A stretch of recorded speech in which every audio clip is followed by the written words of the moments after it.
Good morning. It's time or beyond time to start the committee. Roll call. Brown, Brown here. Braz, Copey, Opie's Leonard? present. Leonard here. Sanchez, Allen, Kenyon, Here. Pirog, Shepro. Shepro. Yeah, I don't seem to be on your list. I didn't get caught. I, the other I day. see you there. And I'm surprised Mrs. Allen's not here. Okay, The first thing we have is the approval of minutes. I request unanimous consent to place the minutes on file with approval. Is there any objection? Seeing none, the minutes are approved. The public comment, here's a guy, I see a guy that wants, I see a guy. Good morning, Surges here.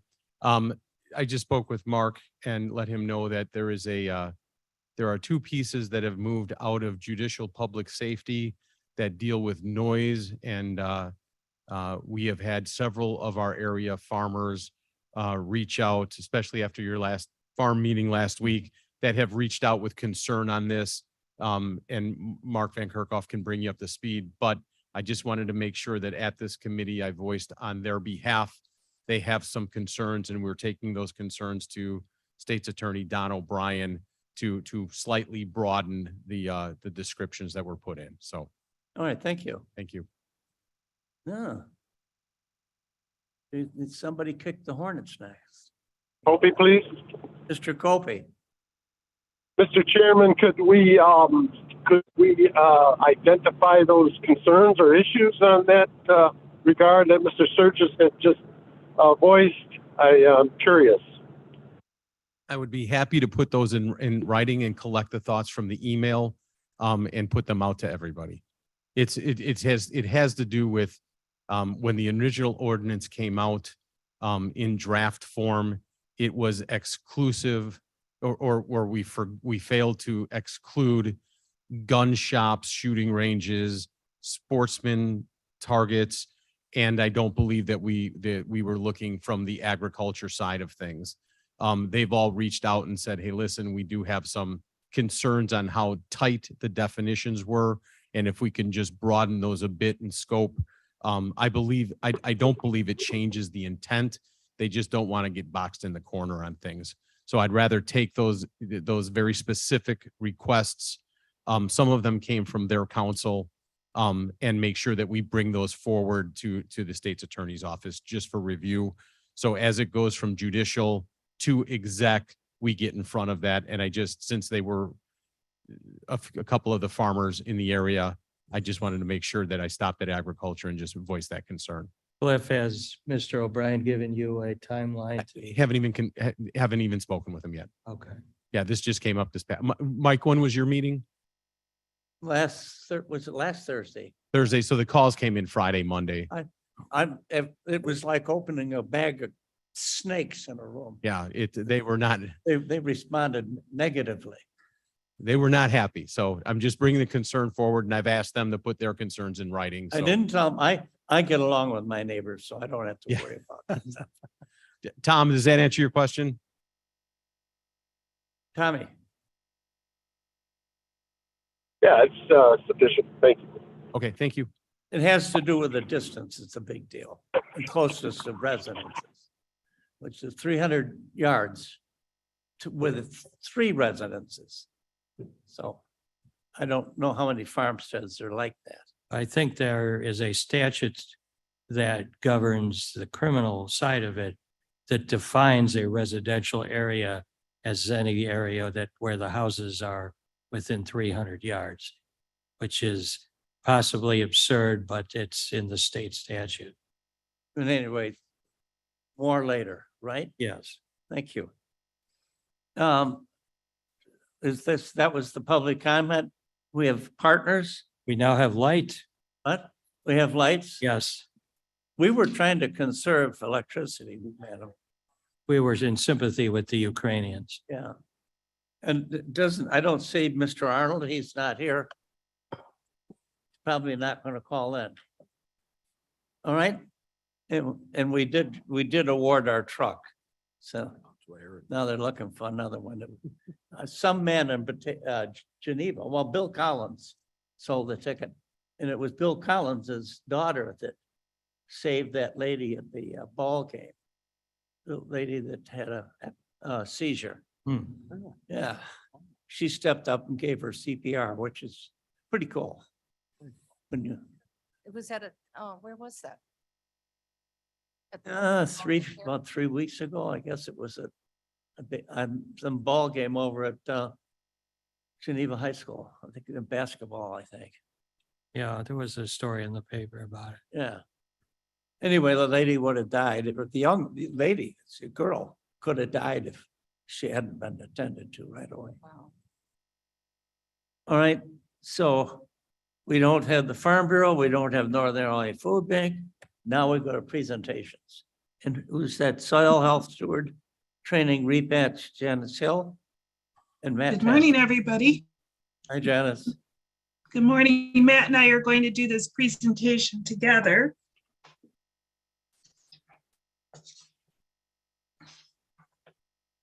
There we go. So you may have remembered that I've talked about this before, that Kane County was selected and we won a grant from American Farmland Trust to participate in one of their newer programs. It's called the Soil Stewardship Grant Program.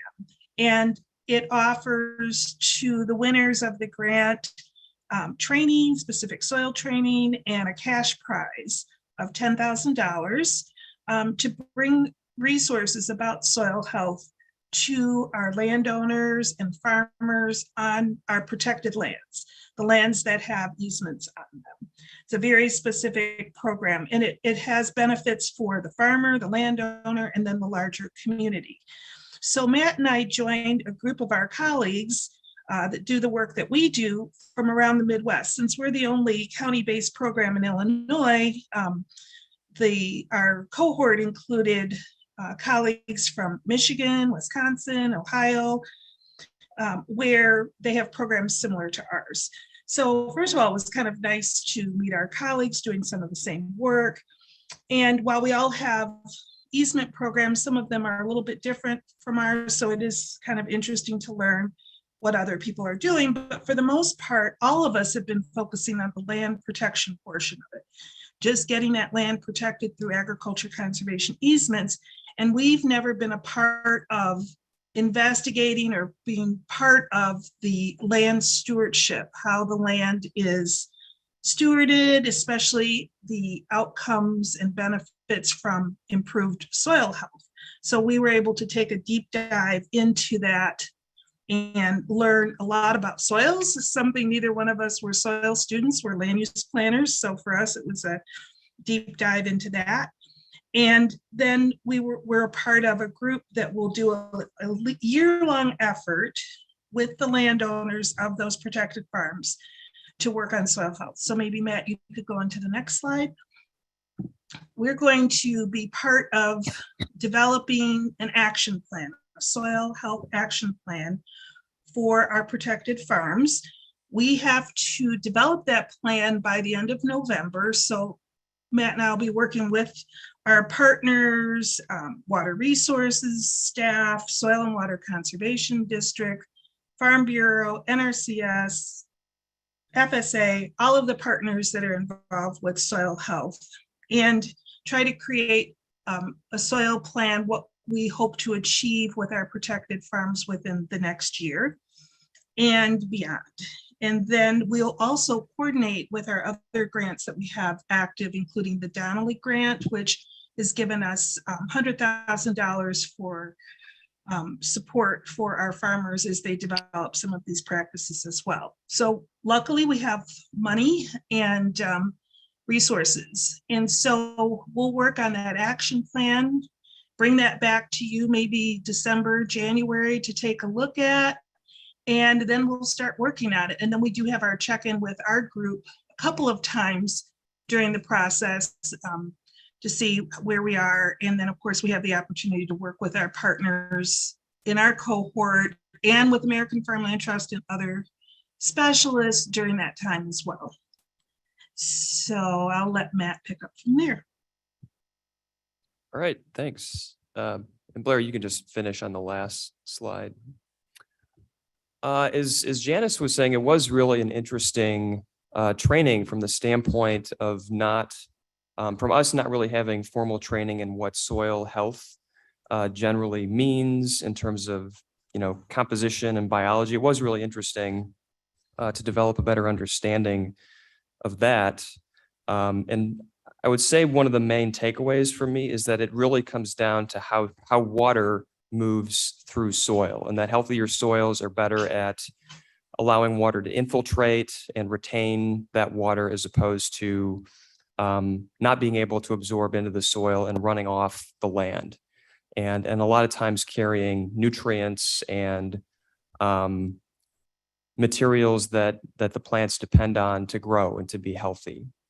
And there were a couple of tests, demonstration tests that were given as part of the training to visibly demonstrate what healthier soils look like compared to soils that aren't as healthy. So they had basically 2 transparent containers of water with clumps of soil in them. And the soil that was considered healthy just sort of floated in that water and absorbed the water. But the unhealthy soil was essentially disintegrating within the water. And you could see it just breaking down as it sat there, just because it doesn't absorb and retain water. And so these are the types of tests that could be used to check. And there are more sophisticated tests, of course, but just from a visual standpoint, it was a good demonstration to help us understand what that means. Another important takeaway from this training was that there are genuine economic benefits associated with adopting certain soil health practices. These aren't benefits that necessarily are realized within the first year or even the first 2 years of adopting, but incorporating things such as using cover crops and no-till practices, either no-till or reduced till, can contribute to higher crop yields over time. And there were a couple of case studies that were provided as part of the training. So two farms in Illinois that were studied by the American Farmland Trust. And these studies were also reviewed by the USDA. So their economists and scientists approved of the study just to verify that it was done and that the results are sound in terms of the net economic benefits that these farms received in terms of net farm income. Because there are savings, most of the savings are associated with the higher crop yields, but also reduced inputs. So less fertilizer inputs, less herbicide inputs. And so, being able to remove those, reduce or remove those costs contributed to savings and better profits for those farms. So we do want to keep those, obviously top of mind as we, look at different practices that we're trying to promote and potentially include as, potentially integrate with some of the farmland protection programs down the road if we want to have additional incentives. So with that, we'd be happy to take any questions. Madam Chairman? I am so excited about this because I was going to ask you a question which directly relates to this. I heard, I know, me and my interest in growing. Could you things. speak up more? Absolutely. Is that better? So I heard that protein in our wheat crops and maybe some other crops as well has been reduced because of climate change. Is this going to address that? And then my second question is directly related to this wonderful opportunity. How many farms do we have that we're going to be working with that Kane County is going to be supporting with this study? This So is it's- Janice. I I'll can let Janice go start ahead. in and then, You can go ahead, Yeah. Janice. oh, okay, and Matt, and then you chime in too. I was going to say, for your second question, we'll have a conservation, what I'm right now calling a conservation cohort of farms that are coming through the application process for farmland protection, and they'll be coming up at our future Farmland Protection Commission. There are at least 4 farmers there and quite a bit of acreage there. And the timing with that and with all of them is also timing with the NRCS land practice funding. So what we have to try to do is time the federal funding and application and conservation planning with the federal process with our process. So that will guide a lot of it in terms of timing. And of course, the seasons, the planting seasons. The result over time, will take a few years to get exact data, but we'll have their participation going through. The other part of it in terms of the answer is that we'll be, because there's federal funding for this, we have our own funding through grants. We're going to look at the difference between the true cost, between what it costs to implement these practices and what the federal government provides in grants, because that is one of the big challenges, is that it doesn't fund the entire thing. So we need to find out that.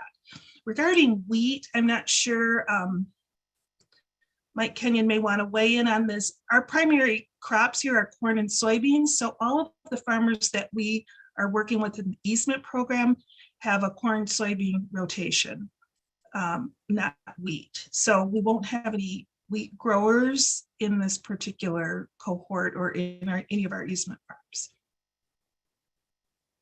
Thank you, but perhaps more of a generic question. Have the nutrients in our local crops shifted because of change in climate? I think that because of the elimination of coal, that we need some of what coal air would, it goes to the soil. I gotta think of the chemical, what it is. You mean like CO2 sequestering in the soil? No, when it rains, we get nutrients and it brings like this from in the air. Like acid rain? Huh?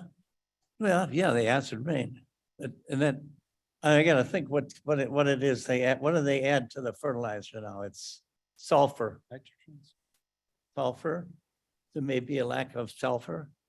I don't know, but for sure. But will we have to be doing soil tests on these farms once Yes. we get approved? Yes, yeah, there will be extensive soil testing, and we're working now with the Soil and Water District to get our baseline and then go from there. And that's part of what the grant will cover too, is that cost of soil and water testing as well. To answer your question about the relationship between soils and nutrient quality or values, there is a relationship. When it comes to local produce, for example, we're learning more and more about that relationship, but generally it's true, there is a relationship between soil health and nutrient value. In fact, right now you can send a sample of your soil to a laboratory and then a sample of your product, let's say your apple or whatever you've grown, and you can determine the relationship and then the change over time as your soil becomes healthier and the nutrient value. That's an up and coming area of study. But we did learn, Matt and I went to DeKalb County Farm Bureau and heard from a regenerative farmer who's got quite a bit of presence in that field. And he has talked to us about that whole idea of being able to send that one day you'll be able to identify your food product in your store based on its nutrient quality, which goes back to its soil. So that is all coming for sure in its early stages. I know we put cattle manure on, and one time my FS salesman came out, he said, "You have earthworms." And I said, "Yeah." And he said, "But you don't always find them." But the cattle manure encourage things like that. And earthworms are good for the soil. good for letting water go in and out of it. Mhm. So there's a lot of things that are simple things. And then I know the Stewart and Synagro are now applying lime free. It's a key word, free lime from the water plants. You know, what they let, the lime settles out of the water. And then they clean it out, and it's free is the optimal word here. Other than buying it, Particularly for farmers. yeah. Mhm. And well, you need lime for such crops as soybeans and hay. It's quite, low lime is not good. It's the pH. So as we develop our We learn program things over every time, day. we'll be reporting back. You want a chaperone of fact? I was just talking to our friends downstairs, and she was, and what's her name? Annie was telling me that in England, you need a prescription to buy soy milk. Because soy milk is high in estrogen. And it's, this estrogen passes out into the water, and it's not good for the fishing industry. So if you want soy milk, you get the prescription and then you can buy the soy milk. I just never thought of estrogen being in soy milk. Yes, Yeah, I've actually, I've read a lot about phytoestrogens and there's a lot more studies coming out about their effects, not only on fish, but on people. we could have all these useless facts, and we have a book, couldn't we, Ken? Yes, Not all useless, but interesting. what I know about soil is that the soil in the eastern shore of Maryland got ruined big growing tobacco. They took all the nutrients out. I think that happened in Hungary. I think they applied the wrong kind of stuff. Do we have any more questions, or we kind of maybe ruined your please. thing? Kopi knows about soil. Hi, thank you. Well, I don't know much about anything, to be honest with you, but I can try. To Madam Chair's point, Mr. Chairman, in regards to the potency of protein within the grain, one thing that we may not want to lose sight on is that there is, over the past several decades, there's been an effort to produce GMO crops that are resistant, persistent, and to this or that and the other thing, and possibly this generation of grain manipulation is the culprit also. I find it interesting that they found in some of these ancient archaeological digs in Egypt that they were able to exhume some wheat seed that was collected and to feed the people in the afterlife, and it actually grew. So it would be fun to examine the potency of the protein potency of that grain. And then another thing struck my mind was I have a friend of mine who inherited a jar of wheat seed that had been in the jar since the early 40s, and his aspiration is to plant that wheat seed since it is not GMO modified, and we could possibly study that seed also. But I'm sure there are samples around that without going to that extreme and so local. But the point is that GMO could have a profound effect on the potency of the protein in the grain. Thank you very much for the opportunity. And Madam Chair, I appreciate your concern. Oh, and thank you. That was very insightful. Thank you, Mr. Kobe. Maybe you can have a report on that, Matt. That'll give you something to do between now and next month. Well, this is knowledge, right, Ken? This gives really meaning to the phrase down in the weeds. Yeah. no. Or down at the farm. Do we want to move on to the German American Chamber of Commerce Roundtable? Jawohl. Dankeschön. Thank you, Agriculture Committee. If you don't know me, I'm Chris Toth. I'm the Economic Development Planner. I had the pleasure of attending on September 12th, the German American Chamber of Commerce hosting of a World Business Chicago delegation of German agricultural equipment companies. They came over to America to discuss digitalization and innovation in the ag tech industry, as well as learn about some best practices that they could take back with them to Germany. It was a very small invite-only conference that we found out about. They invited local government, local businesses that are involved in agriculture or ag tech. Yeah. Oh, thank you. We like pictures, young man. We like pictures, don't we? I was not allowed to take any at this event. Oh, okay. They were featuring a panel of industry speakers and networking. And of course, they invited us, but they invited some small businesses out of the city.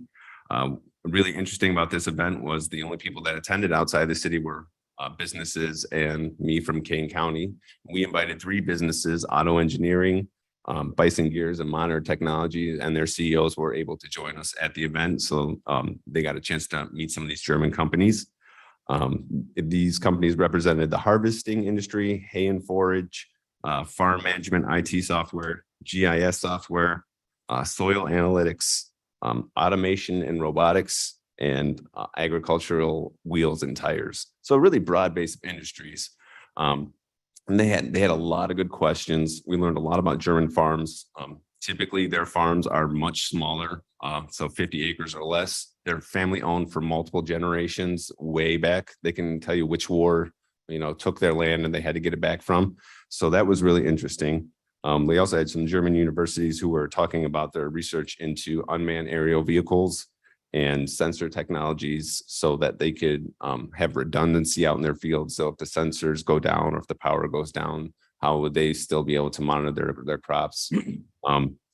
What was great for them was they got to learn a lot about Kane County for us. They didn't know much about the county. So we talked to them about our programs and what we do here, especially the farmland protection, the agriculture committee, just how our highly involved process, our 2040 plan, and how our western part of our county is agriculture, and how basically we represent a microcosm of the whole Chicagoland region, being both agriculture, suburban, urban in one county. So they were really excited to meet with us.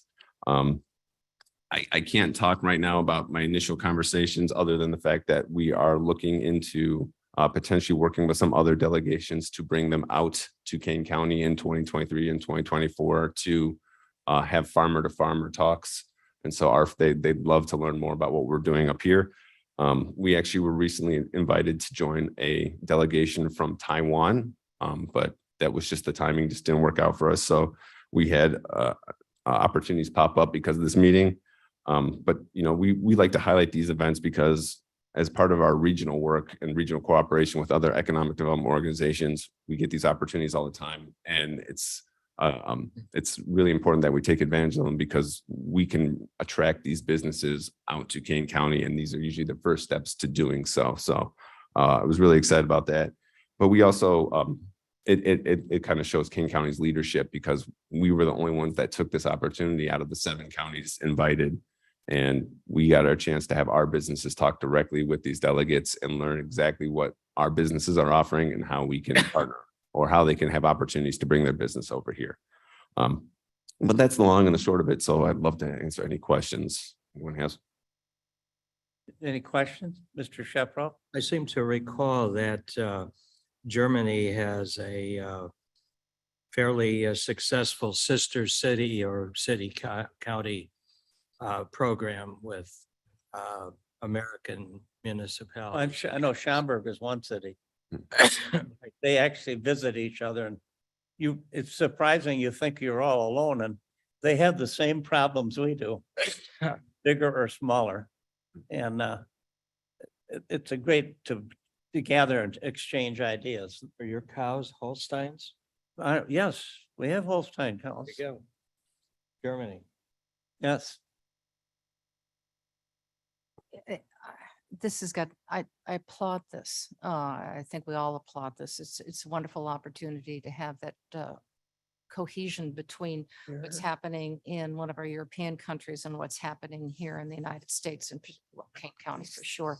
And I wonder if best practices, because of particularly in solar renewable energy, is going to be increased in their farming industry with power outages that are going to be caused by Ukraine with their farming industry. That's just rhetorical. It's yet to be played out, and unfortunately, it may have to happen. But speaking of coal, since they cut back their coal plants in Germany, there may be an increase in sulfur because they're going to have to reinstate, if they possibly can, those coal plants so that they can provide heat and electricity to their residents. As they try to cut it back, they're going to have to go put those things back online because people need to survive, and it gets very cold there. It's like Wisconsin and Minnesota, I think, the weather. I believe that there has been recent reports in the media that the worldwide food shortage is reaching an all-time high, especially So in. you know what's happening in the Netherlands? They want to regulate fertilizer, make them use less, so they won't grow as much food. Well, there's a lot of nutty people all over the world. We don't have exclusivity here.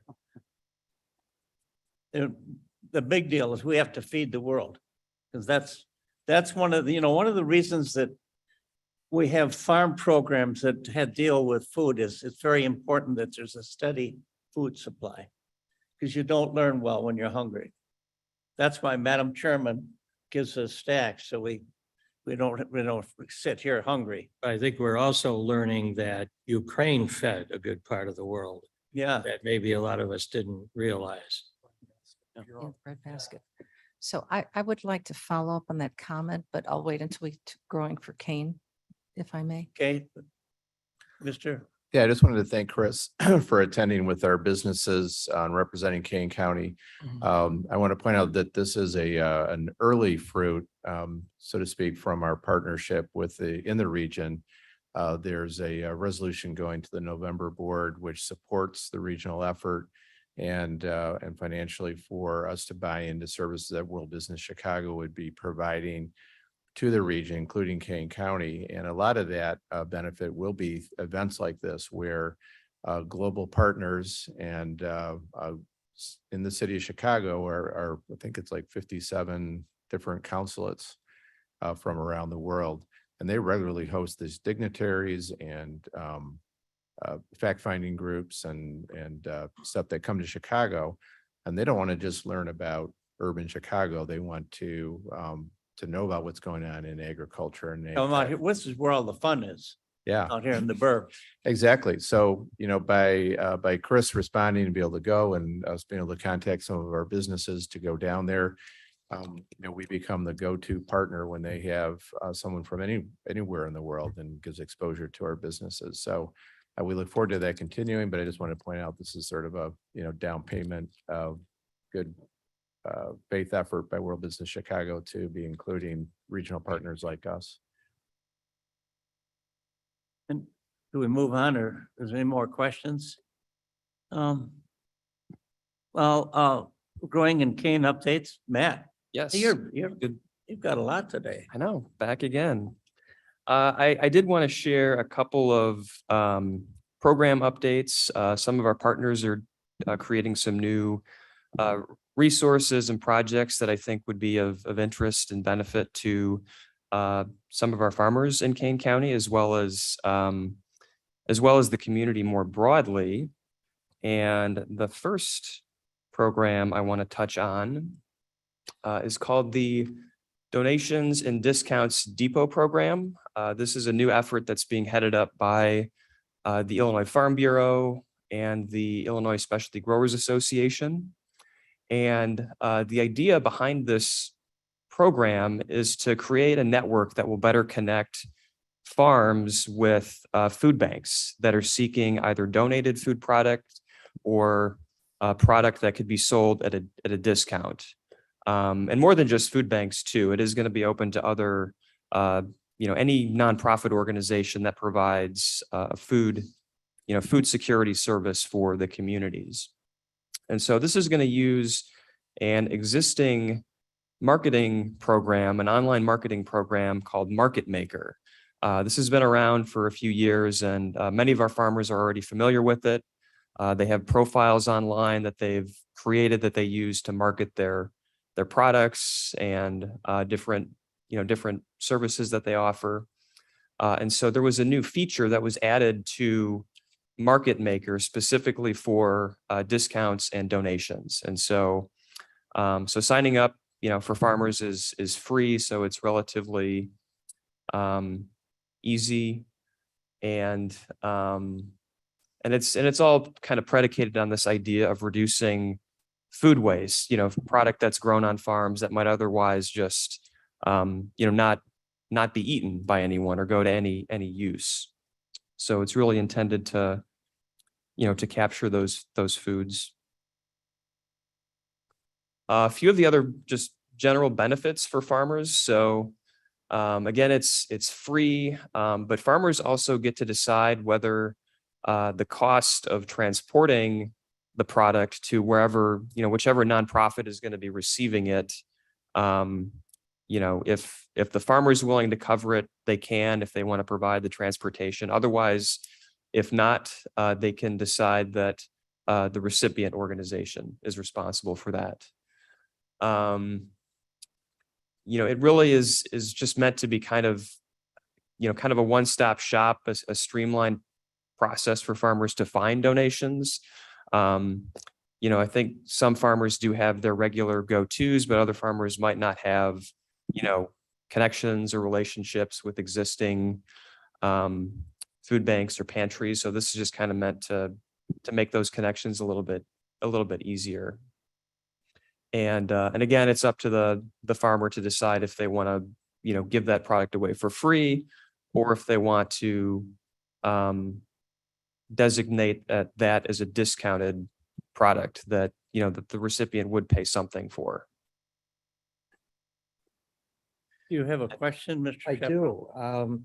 I guess I'm trying to envision what kind of products are we talking about? I mean, like leftover harvested corn, or, most of the food banks didn't strike me as being set up to process raw agricultural products, but Well, they could get squash and things like that. If we got my friend that has a market on Hops Road, he's got tons of squash. He said, I wonder it if would be the like food bank, vegetables that are left over or Yeah, aren't sold. he's not going to be able to sell all of it.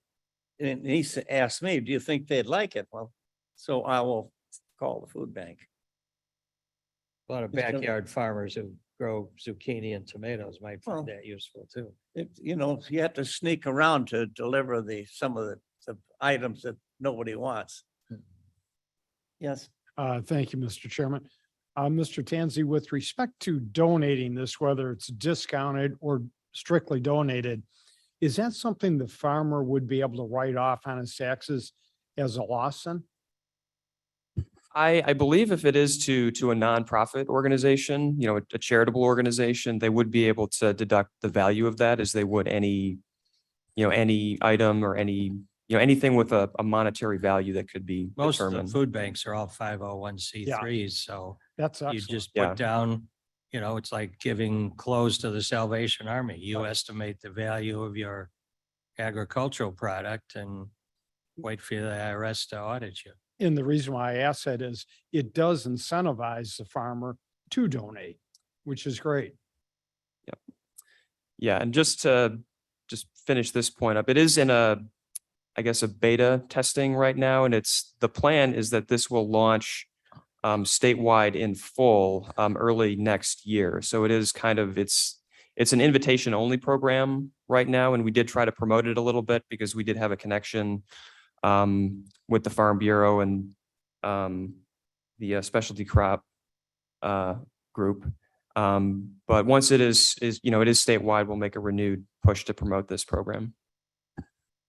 And then the other program I wanted to touch on is a new resource that was created by USDA. This is a resource guide for historically underserved farmers and ranchers.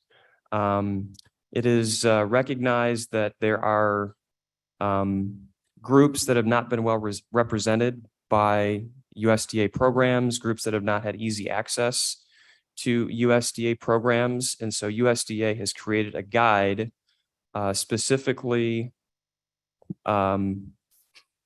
for certain groups. And so historically underserved farmers, that includes beginning farmers who generally have 10 or less years of farming experience, socially disadvantaged farmers, veterans, and limited resource farmers. And limited resource generally means that a farmer has been making a certain percentage less than what the median income is for certain areas. So there's kind of a formula for determining that. And so essentially what the guide does is it highlights a number of programs and it organizes that by different USDA agencies. And so it calls out programs that have specific incentives built into them designed to reach these specific groups. And so the three main groups are the Farm Service Agency, National Resource Conservation Service, and the Risk Management Agency. And, Janice and I are pretty familiar with NRCS because that's the agency that we work through to coordinate the farmland protection program. And that's where the federal match comes from. And so this guide is really just kind of, it's meant to kind of help farmers see where they can tap into different programs, whether it's crop insurance, whether it's, disaster assistance.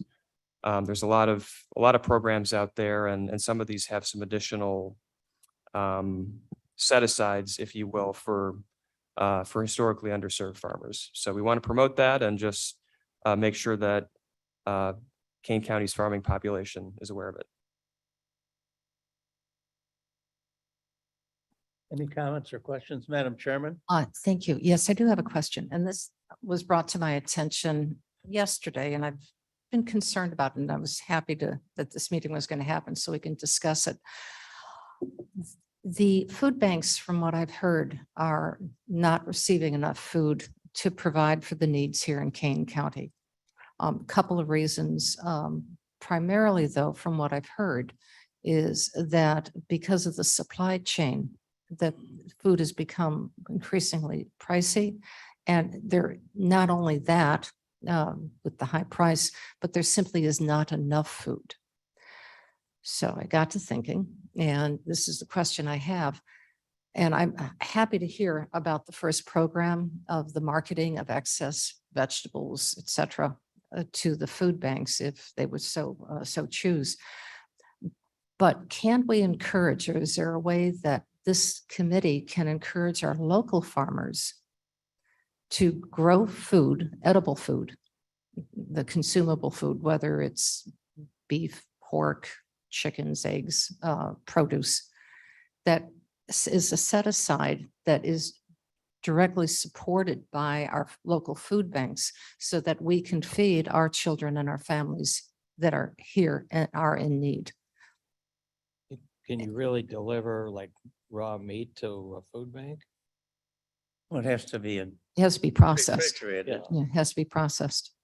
And they have refrigeration for milk too. They have to have that. And yes, if you've ever volunteered at a food bank, they certainly deliver food or meat and chicken. That's a very valuable product that is given to them. It's usually limited in how much you can get. They don't usually get it direct from the primary producer though, do they? I know Jewel is a big donator of that, but I once guess, I again, guess what I'm saying is that they get it from a place like the Jewel. They don't get it from the farmer who's, processing, I don't know if that, someone's got to process the meat and someone's got to wrap it up. I mean, it has to be, it just doesn't, well, you can't just give. We them- need a subcommittee to discover this and go out and see where with the meat packing. you could be on that. But we don't have to go into the weeds with that because that's Task not the force. intention of this. But Yeah. can we encourage this to happen so that we can feed our children and our families? Because to your point, sir, a child cannot learn if they're hungry. Right. Mark? Yeah, I think it was a couple of meetings ago when we did have one of our regular partners from the Northern Illinois Food Bank here giving a report on their buying programs. One of the things we've done in the past is work with the Farm Bureau and host a Meet the Buyer program to help connect our local food growers with potential buyers outside the farm, our institutional buyers. The Northern Illinois Food Bank is a buyer of food, so that's obviously one connection. But I think we can invite them to, at our next meeting, maybe address a little bit about how with their various buying and donation programs, the Agriculture Committee and the county might help their outreach and connection with our local farmers. I think that'd be very helpful and important. Thank you, Leonard. Mr. Chairman. I just wanted to make a comment with respect to children learning and needing nutrition to do that. I'm happy to say that in many school districts, if not all in Kane County, they do offer breakfast and lunch to the children. So that does help with their nutrition. And I won't berate my local school district, but I've heard some other things that have been going on that has brought to this my attention. So I think that may be the case for people who have free and reduced lunch. But there are families who are not eligible for that, that are on the cusp of it. And children will have candy for breakfast or a granola bar for breakfast with a glass of water. And that is not a healthy breakfast. That's a snack. Mr. Sheffield? This is sort of related to food banks, but I saw in the last couple of days that I wasn't exactly clear what level this was at, but was the observation that food labeling is misleading. And in particular, I think they were going after the best before that appears on lots of food products and making the point that that does not mean that you can't eat it after that date, and that immense quantities of food are wasted because people misunderstand what that means. And my own story about that is that a few years ago, when I couldn't stand the inability to find anything in our pantry that was stuffed with old cans of kidney beans and things that nobody wanted, and they all had expiration dates, in the 1990s. And we took them over to Northern Illinois Food Bank, and I said, "Do you want these?" And they said, in general, with canned goods, those expiration dates don't mean anything, and they will take canned goods that were in some cases, 10, 15 years old. Obviously, they're not going to take milk, but If it's canned right, it should. well, be I preserved. when they recovered one of the early Antarctic explorers from like the early 20th century, and they found all their canned goods and they were still edible. So, See? We had this morning education in this in the earlier committee meeting. but, too, Right? That's correct. a lot of people, if they went and cleaned out the back of their pantry, they might find cans that, never mind the expiration date. If you haven't eaten it in, 5 or 10 years, it's time to. Honey Pass it on. keeps forever. Pardon me? Honey is forever. Yes. Honey is literally forever, right? I mean, you could have 500-year-old honey, Yes. We'll go in your pantry and see if we got. probably. All right, is there any other questions or? But and thank you. No, I do appreciate this because it is a conversation and we can be lighthearted with canned goods and the processing of meat. But it is a significant problem And we have to remember that food has gone in price and the creation of fertilizer, et cetera, has all gone up in price. And money is a limited resource and it has to be maximized to deliver a great need to many people.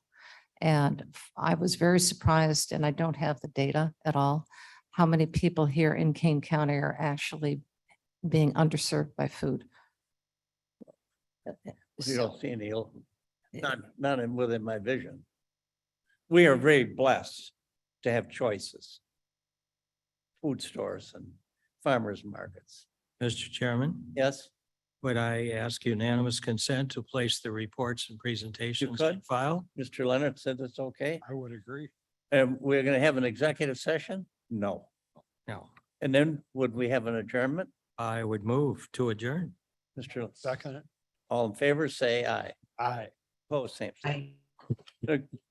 Mr. Brown, you can go in the field and talk to your